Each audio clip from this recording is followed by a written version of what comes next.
Hola a todos. El día de hoy voy a compartir la ponencia Herramienta estandarizada para la identificación y control de riesgos asociados con las tareas en el ambiente de trabajo. Este trabajo es una colaboración con Ramírez Benumea David Alejandro, Guevara Hernández Eduardo, Beltrán Medina Paulina y una servidora Cardona Martínez Clara. La importancia de poder identificar y controlar riesgos asociados en las tareas en el ambiente de trabajo nos va a permitir identificar peligros, identificar riesgos a los cuales el trabajador está expuesto cuando realiza una actividad en su área de trabajo, poder prevenir accidentes, implementar medidas de mitigación y prevención, reducir accidentes y aumentar la seguridad laboral. Esta herramienta estandarizada es una metodología que estamos siguiendo y que va a llevar los siguientes pasos. Primero, vamos a describir la actividad que realiza el trabajador, vamos a identificar los riesgos que están presentes en su área de trabajo, vamos a describir cada uno de ellos, identificar aquellos posibles daños presentes, vamos a hacer uso de la jerarquía de controles de riesgo, vamos a identificar los controles actuales que hay en el área, vamos a evaluar los riesgos presentes y vamos a implementar las acciones, todo esto para evitar accidentes o enfermedades en su área de trabajo. Esto lo voy a plasmar mediante un ejemplo. Vamos a poner el caso de un operador de un montacargas. Él, a la hora de operar el montacargas, tiene que realizar varias actividades. Yo voy a mencionar nada más aquí alguna de ellas. Por ejemplo, a la hora de operar el montacargas, él tiene que comprobar que las horquillas estén en buen estado, que la parrilla esté en buenas condiciones, ponerse el cinturón de seguridad y dirigirse a la carga para su traslado. Estas son algunas actividades. Nosotros tenemos que identificar de lo que hace el trabajador cada una de esas actividades que están presentes. Ya que vimos cuáles son las actividades, tenemos que identificar cuáles son esos riesgos a los cuales está expuesto. Por ejemplo, en la actividad en donde él debe de comprobar el buen estado de las horquillas, un riesgo al que está presente es la superficie de trabajo, que a lo mejor esté sucia, haya herramienta tirada o algún obstáculo que a la hora que él transite por ahí le puede ocasionar algún tipo de accidente. O a lo mejor le genere alguna postura incómoda que le puede ocasionar una lesión. A eso le llamamos posturas de ergo. Así tenemos que identificar cada uno de los riesgos a los cuales está expuesto el trabajador a la hora de hacer esa actividad. En la descripción de riesgos, bueno, yo ya tengo identificado cuáles son esos posibles riesgos a los cuales está expuesto en cada una actividad, pues tengo que describirlo a detalle. ¿A qué me refiero? Por ejemplo, yo menciono que en la superficie de trabajo, caminar en relación al orden y limpieza, bueno, tengo que detallar esa actividad y estamos poniendo que al realizar la actividad, el empleado puede perder de vista los puntos de riesgo que hay a su alrededor y puede tropezar. En la parte de ergo, al realizar la actividad, el empleado puede acabar en posturas incómodas que le puede ocasionar alguna lesión. Y así tengo que describir a detalle cada uno de los riesgos que yo identifique. Y así detallo los riesgos, los posibles riesgos de la actividad 2, los posibles riesgos de la actividad 3 y los posibles riesgos de la actividad 4. El siguiente paso de la metodología es identificar el daño. ¿Qué daño está presente en el riesgo que yo tengo identificado? Primera parte, hay riesgo de atrapamiento de extremidades de manos, se puede tropezar, ya decíamos, el orden y limpieza, o puede tener posturas poco saludables, lo que le puede ocasionar a lo mejor contusiones, fracturas, muerte, etcétera. Yo tengo que identificar en cada una cuáles son los daños si él está expuesto a ese riesgo identificado. La siguiente parte de la metodología, tengo que hacer uso de la jerarquía de control. En esta jerarquía de control, yo tengo que visualizar y recordar que lo ideal es que si ya identifiqué que el trabajador está expuesto a un riesgo, pues elimínalo. Desafortunadamente, a veces no se puede hacer. Si no lo puedo eliminar, ¿cuál es el siguiente punto efectivo? Pues es sustituye ese riesgo. En ocasiones tampoco podemos sustituir el riesgo. ¿Qué haríamos entonces? Implementar algún tipo de control de ingeniería. ¿Cuál sería ese tipo de control de ingeniería? Por ejemplo, poner algún tipo de guarda, algún interlock, etcétera. Cuando no es posible que implementemos algún control de ingeniería, entonces tengo que implementar algún tipo de control administrativo. ¿Como cuál? Como algún tipo de capacitación, por ejemplo. Y si no se puede ninguno de los anteriores, entonces tengo que ir a proporcionar un equipo de protección personal.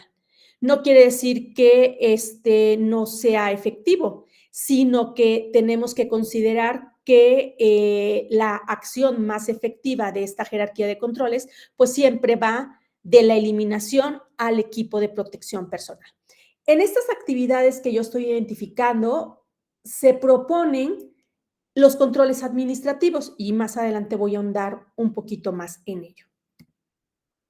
Bueno, ya que identificamos cuáles son estos riesgos, también tenemos que identificar qué ya hay en el área.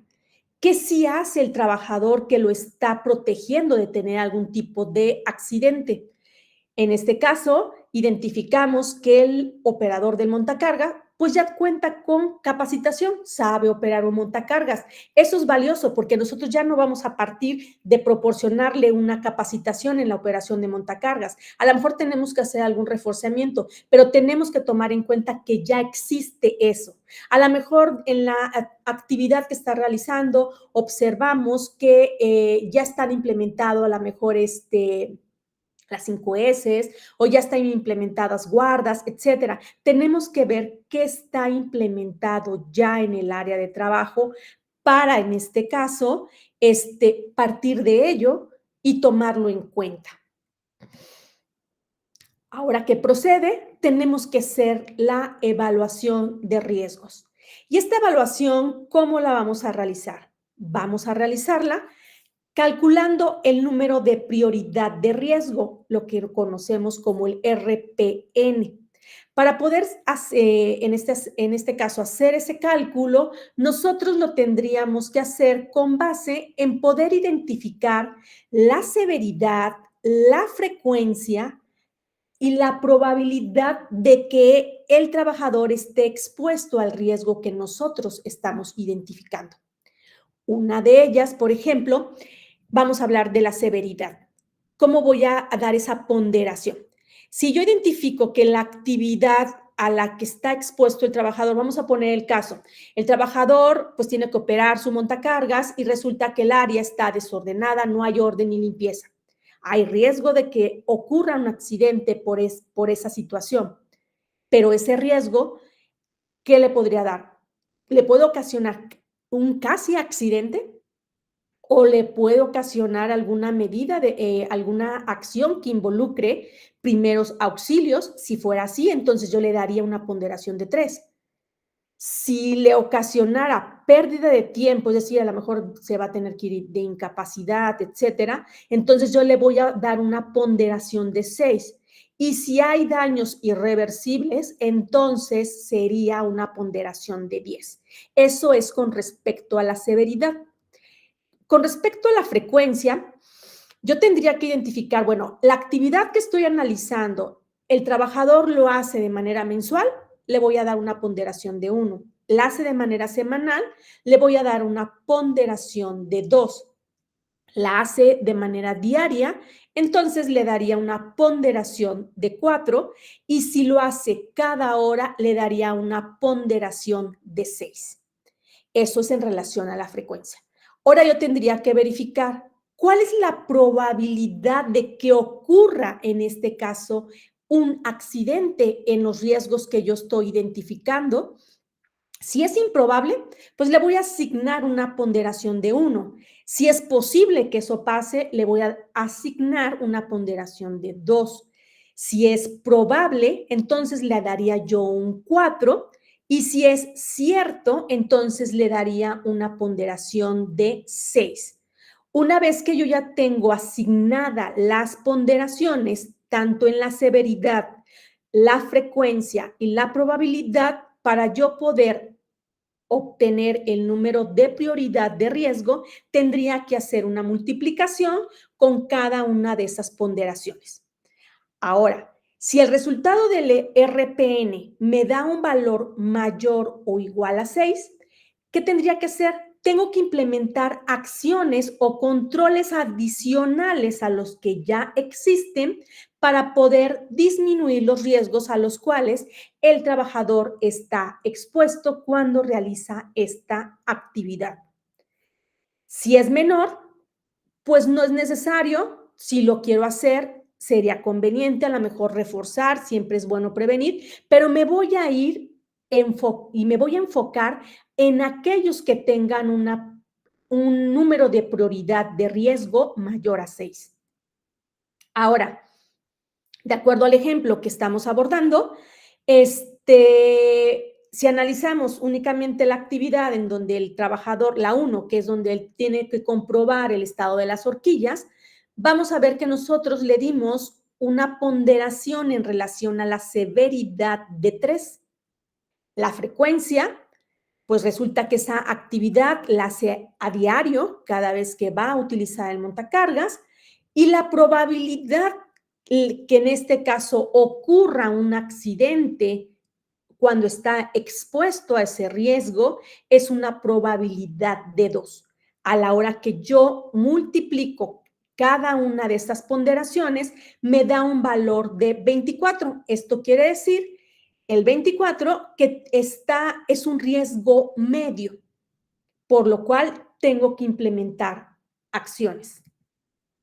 Estas acciones pueden ir, en este caso, vamos a hablar de la actividad 1, en algunas que podemos implementar son realizar observaciones de seguridad cuando se realice la actividad para poder reforzar conductas de riesgo, proporcionar capacitación en temas de ergonomía, 5S, orden y limpieza, o implementar una lista de verificación para la inspección del montacargas.